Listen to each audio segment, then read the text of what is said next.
শেষ কালিমা লা ইলাহা ইল্লাল্লাহ সে জান্নাতি।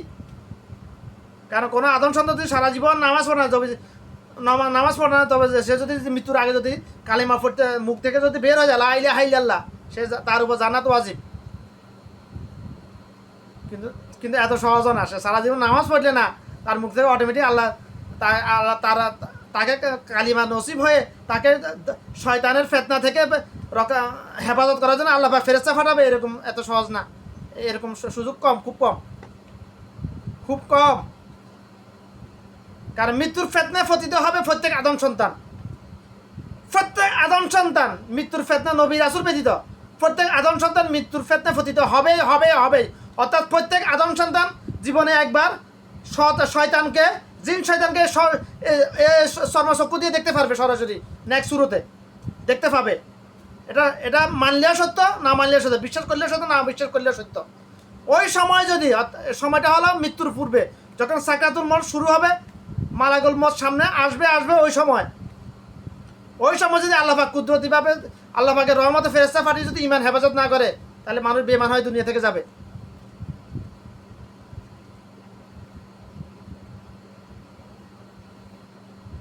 রাসূল কেন বলছে আমার কোনো উম্মত যেন সাইটটি দোয়া না করে, নামাজে সালাম না ফিরায়।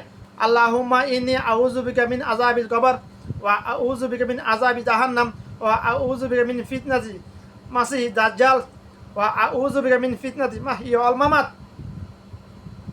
কেন বলেছেন? মৃত্যুর ফিতনায় পতিত হবে না এমন কোনো আদম সন্তান নাই নবী রাসূল, ইল্লা নবী রাসূল ব্যতীত প্রত্যেক আদম সন্তান মৃত্যুর ফিতনায় পতিত হবে, মৃত্যুর ফিতনার সম্মুখীন হবে পতিত হবে। কথাটা আবার কেমন ফেরকাবাজি, পতিত হওয়া মানে ঈমান হারা হয় দুনিয়া থেকে যাওয়া, অর্থাৎ মৃত্যুর ফিতনার সম্মুখীন হবে প্রত্যেক আদম সন্তান। ওই সময় সে ওই কঠিন সময় একজন আদম সন্তানের জন্য দুনিয়ার জীবনের সবচেয়ে কঠিন সময় হচ্ছে ওইটাই, যখন মৃত্যুর ফিতনা সম্মুখীন হবে, ওই সময়টা হচ্ছে সবচেয়ে কঠিন সময়। তখন কার ঈমান আল্লাহ পাক হেফাজত করবে? যার নামাজ ছিল, রোজা ছিল, হজ যাকাত ছিল, তার ঈমান আল্লাহ পাক হেফাজত করবে। তখন ফেরেশতা, রহমতের ফেরেশতা পাঠিয়ে হেফাজত করবে, শয়তানকে ওখান থেকে তাড়িয়ে দিবে। এই বয়টা আমাকে দুঃখে দুঃখে খাইছে সারা জীবন, আর বিগত অনেক বছর পর্যন্ত, মিনিমাম এক যুগ আগে থেকে, যে মৃত্যুর সময় যদি আল্লাহ পাক আমার ঈমান হেফাজত না করে আমি বরবাদ হয়ে যাব, এই ভয়ে আমি আছি। আমাকে আল্লাহ পাক এখন এলান দিয়েছে, আমি কোন জায়গায় শয়তান আছে, কোন মানুষের কলব শয়তানের নিয়ন্ত্রণে, এটা আমি বুঝতে পারি। কিন্তু ওই কঠিন মুহূর্তে আল্লাহ পাক যদি রহমত না হয় আমার উপর, তাহলে কঠিন ধরা। এই জন্য সবসময় দোয়া করতে হবে। রাসূলুল্লাহ সাল্লাল্লাহু আলাইহি ওয়াসাল্লাম কেন বলেছেন আমার কোনো উম্মত যেন এই চারটি দোয়া না করে, নামাজের সালাম না ফিরায়? এই হাদিসের তাহকিক করে আমি যেটা বুঝতে পারলাম, রাসূল এটা ওয়াজিব করে দিতেন।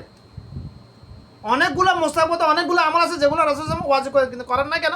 উম্মত মুহাম্মদ এগুলো আমল করবে না, ফরজ মানতেছে না, এগুলো কীভাবে মানবেন? না মানলে তো গুনাহগার হবে, এই জন্য ওয়াজিব করেন নাই। নাহলে এই আমলটা করা ওয়াজিব করে দেওয়ার কথা ছিল। হাদিসের তাহকিক করে আমি যেটা বুঝলাম এটা বুঝতেছি ভাই, আল্লাহ আমাকে যেরকম এটা বুঝার এলেম যেরকম দিয়েছে ওইটার পরিপ্রেক্ষিতে আমি বলতেছি, এই আমলটা করা ওয়াজিব করে দিতেন, আমার কাছে এমন মনে হইতেছে।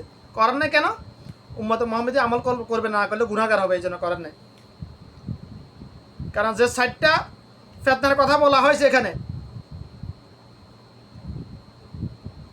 সারাটাই একটা থেকে একটা বড় ভয়াবহ ফিতনা, তা আল্লাহ সবাইকে সহিহ উদ্ধার করুন। নামাজ ছাড়বেন না, কখনো নামাজ ছাড়বেন না। নামাজ নাই ঈমান নাই।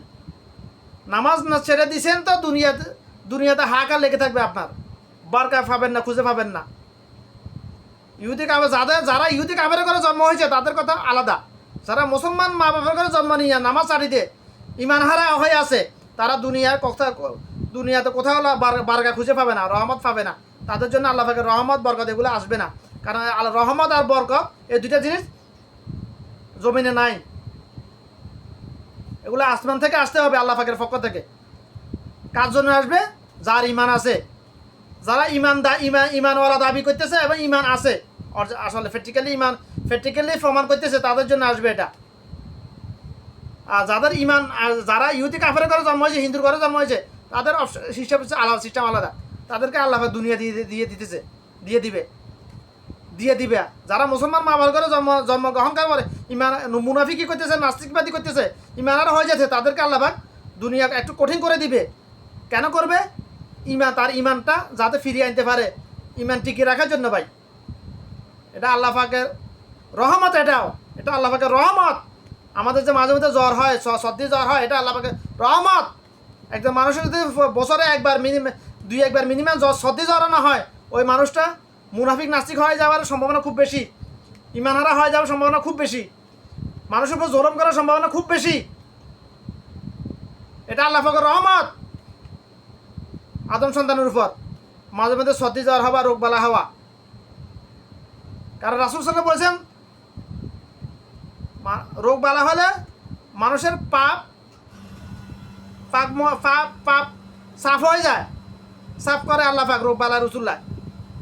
কারণ মানুষ তখন, আদম সন্তান তখন ইচ্ছা অনিচ্ছা আল্লাহকে ডাকে, আল্লাহর দিকে তাকায়। মালিক একজন আছে, এটা অন্তরে তার স্বীকৃতি দিতে তখন সে ইচ্ছা অনিচ্ছা, মানে রোগ থেকে বেঁচে থাকার জন্য হলেও, রোগ মুক্তির জন্য হলেও মালিক বলে একজন আছে, এই কল্পনা তার মন কলবে আসে তখন।